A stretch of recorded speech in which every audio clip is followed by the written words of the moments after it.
We'll come to this lecture. Let's quickly recall what we have done in the previous lecture. So in the previous lecture, we motivated the need for the analysis of functions that are defined on the sample spaces. Or more generally, if you have a non-empty set together with some appropriate sigma field which constitutes a measurable space, we are looking at functions out of those, and we want to look at these numerical features which gives us some nice ideas about the underlying measurable space. So specifically, when you are dealing with a random experiment and looking at the sample space together with the collection of events, so that is one measurable space, then you are looking at all these outcomes that come out or appear as part of the random experiment, and you are interested in these numerical values. So this is why we started looking at these functions that appear or are defined on the domain space omega. So then with this in hand, we then looked at the type of conditions that we want to discuss, and we called it measurability conditions, and we defined something called measurable functions. So what was measurable functions? So if you take a function from omega 1 to omega 2, then first fix appropriate sigma fields on the domain omega 1 and the range omega 2. Then with those sigma fields at hand, you first look at the sets coming from the range side sigma field.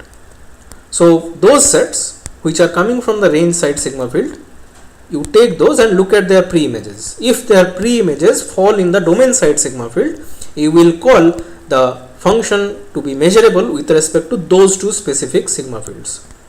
So the idea was that if you change the sigma fields, then you might get different measurable functions.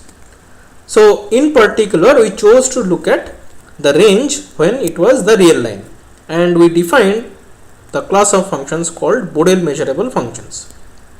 So on the real line, we are working with the Borel sigma field, and we had mentioned that if the sigma fields are understood, or at the beginning of certain discussions, if you fix those sigma fields and do not change them anywhere, then you can drop those for the simplicity of notations and simply say that the function is measurable. You don't have to explicitly mention the sigma fields as long as it is clear from the context.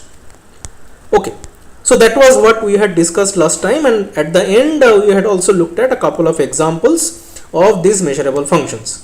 In particular, we talked about this large class of examples that appear from the continuous functions on R. Real valued continuous functions on R are Borel measurable functions. Okay, so that gives you a large class of examples to use. Alright, so with that at hand, we are now going to start the discussion in this lecture. So as usual, let's move on to the slides. So again, in the previous lecture, we discussed the concept of real valued measurable functions, the Borel measurable functions.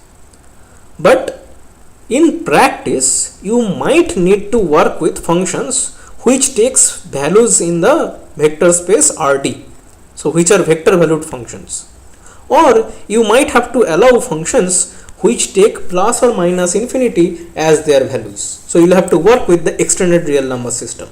So therefore, if you just work with the real numbers or look at functions taking values in the set of real numbers, then this will not be enough for the applications that you might find in practice.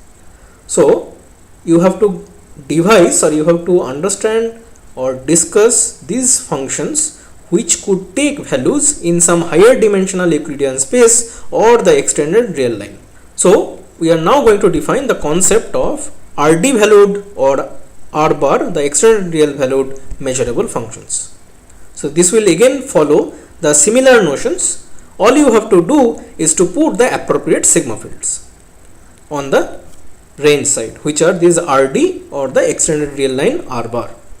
So recall that the Borel sigma fields for RD and R bar were discussed earlier in week 1. So please check that discussion. We had already defined it. Now we can also consider taking functions which are taking values in r bar d, so d-fold product of the extended real line.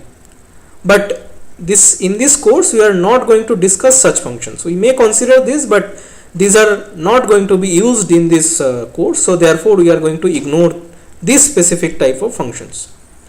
The understanding obtained from functions taking values in Rd or the extended real line r bar is good enough for us. So with that clarification at hand, so let's look at this definition. So we are going to look at this Rd valued or r bar valued measurable functions, and we are again going to call them as Borel measurable functions. So what are these? So take omega tilde to be either Rd or r bar, the extended real line, and let omega f be the measurable space, so that is on your domain side. Omega f is given to you, so that is on the domain side. On the range side you are going to put omega tilde. So then you are looking at functions with domain omega and range omega tilde. So omega tilde has two possible choices. One is Rd or r bar. Now you are going to call such a arbitrary function from omega to omega tilde to be Borel measurable if it is measurable with respect to these sigma fields. So on the domain side you are given the sigma field script f, and on the range side you have the Borel sigma field. So if you are having omega tilde as Rd, you are going to put the Borel sigma field of Rd on the range side. If you are having omega tilde as the extended real line r bar, you are going to put the Borel sigma field on the extended real line on the range side. So with these two appropriate sigma fields at hand, scripted f and the appropriate Borel sigma field, if you get the measurability of the function, then you are going to call it a Borel measurable function. Okay, so it will be clear from the context what type of functions you are taking and in what kind of spaces the function is taking values in. Okay, it could be real line, it could be Rd, or it could be r bar. So a clarification is needed with this point. So for notational convenience, we are going to use this term Borel measurable to refer to functions which may take values in R or Rd or r bar. But it will be clear from the context. When you fix your function or start the discussion, you are going to talk about some specific type of functions, and then you will immediately specify the domain and the range. So to talk about a function, you have to first specify the domain and the range. So once you do that, it will be clear what space is on the range side. So it could be real line, it could be Rd, it could be the extended real line r bar. So in all of these cases, if the measurability conditions are satisfied, if you get the function is measurable with respect to the appropriate sigma fields, then you are going to call it a Borel measurable function. This is simply for notational convenience. Okay, because all of these are in some sense related to the real line. So for all such functions, we are going to use the term Borel measurable. We are not going to restrict it to only the functions which will be taking values in the real line. But in practice, I might be working with only the functions which are taking values in the real line or Rd or r bar. Okay. So here what we are doing is that we are combining this definition 2 that was made in the previous lecture for Borel measurable functions, real valued Borel measurable functions, and the definition 3 which we made now. Okay. So we have just combined it and we just call all such functions to be Borel measurable, and as explained that we are going to look at all such functions which are taking values in either the real line or Rd or r bar, but again it will be clear from the context what is your range set. Alright. So now if you continue with the discussions earlier in your note 5, so here we had introduced some certain notations. So that notations were used for real valued Borel measurable functions. So now that we have decided to call functions also taking values in Rd or r bar as Borel measurable functions, then what we are going to do is to use this notation again. So we are going to specify the appropriate sigma fields on the domain side, and we are going to specify the range together with the appropriate sigma field. So the function f a priori is just a function from omega to omega tilde, but we are putting the sigma fields in to specify its measurable structure, meaning to check the measurability of function small f, you have to use this sigma field scripted f and the Borel sigma field on the range side. So this is the notation or the statement that will be used. Similarly, a shorthand notation we can use just to say that f from omega to omega tilde is Borel measurable as long as the sigma fields in question are clear. Okay, this is again for simplification of the notation. Okay, all right. But then another further simplification, once you are only restricting your attention to Borel measurable functions, just say that these are measurable functions. So if you are working with real valued functions, for example, then you can simply say they are measurable functions, and it will be clear from the context that you are using the Borel sigma field on the real line, and you don't have to specify Borel measurable, the term Borel measurable, and simply say that it's measurable. So this is again another simplification, but we will try to use the term Borel measurable instead of saying just measurable, but it can be used. Okay, but again, in all such discussions, sigma fields in question should be clearly stated. So this is very important. So with this terminology at hand, you can now ask what are the examples of Borel measurable functions when you are looking at the Rd or the R bar as the range space. And it so happens that the constant functions, as we have discussed in the previous lecture, will again turn out to be Borel measurable functions. So why? Because the pre-images for the constant function is either in the empty set or the whole set, and that's always in the domain side sigma field, no matter what sigma field you choose on the domain side. So with that at hand, you always get constant functions to be measurable. But then we explained or discussed this issue in the last lecture, that beyond the constant functions, we are interested in the non-constant measurable functions.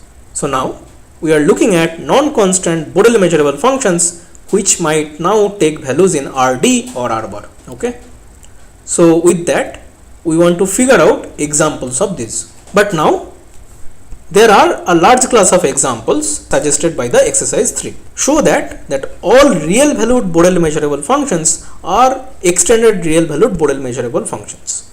So what is the meaning of this? So given a function on some domain omega with appropriate sigma fields, and with the range real line with the Borel sigma field on real line, if it is given to be measurable function, then you can now simply think of that function taking values in the extended real line, because the real line is contained in the extended real line.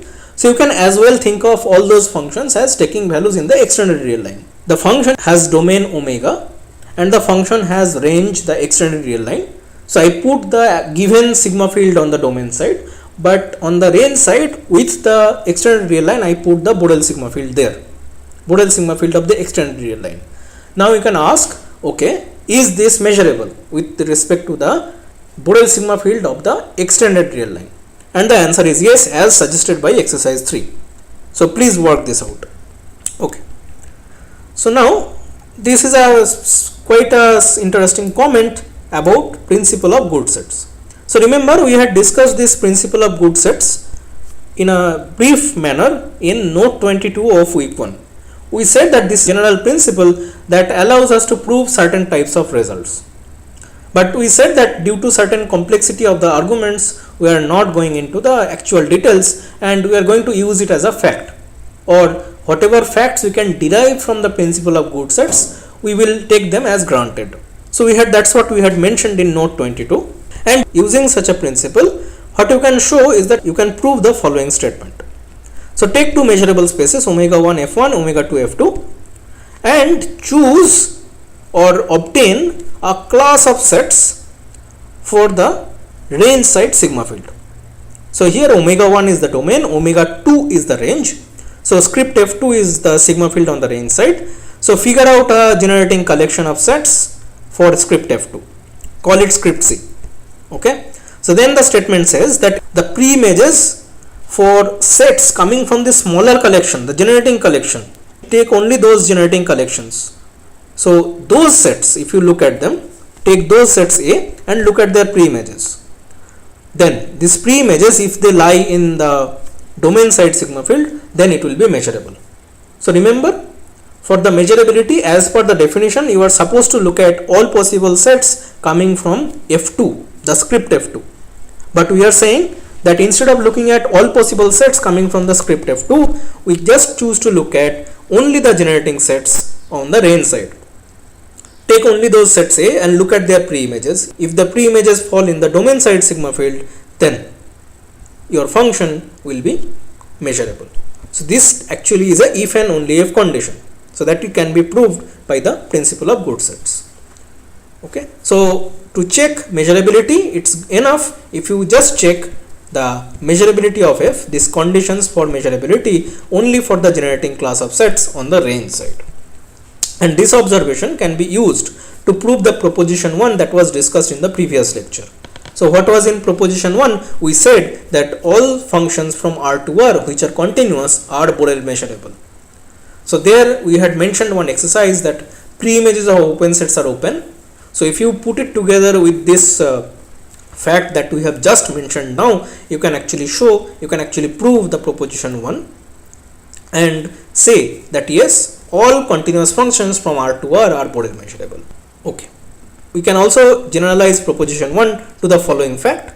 So this is a statement in higher dimensions. So now we are saying take continuous functions from Rn to Rm. So n and m are two appropriate integers, non-negative integers. So you have a continuous functions from Rn to Rm. Then what you are going to do, you are going to put the appropriate Borel sigma fields on the domain side and the range side and claim that these functions are Borel measurable. So again, you get a large class of examples of Rd or Rm valued Borel measurable functions with domain some Rn. Okay, so this gives you a large class of examples. So again, this fact follows using the principle of good sets, and in particular this is using the fact that you only need to check the condition for measurability for the generating sets on the range side. If you can show that for generating sets on the range side the pre-images are on the domain side sigma field, then it is good enough to check measurability. And this part 3, which is talking about this type of continuous functions on Rn to Rm.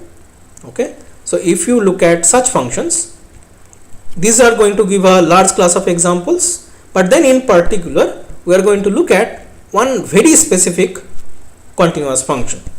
So fix some appropriate dimension d, look at this Rd to R function, which I am going to write it as pi I. So these are the coordinate projection maps. So what do they do? So take a vector x1 up to xd, so that's in your domain, and map it to the ith component. So ignore all the other components, map it to the ith component.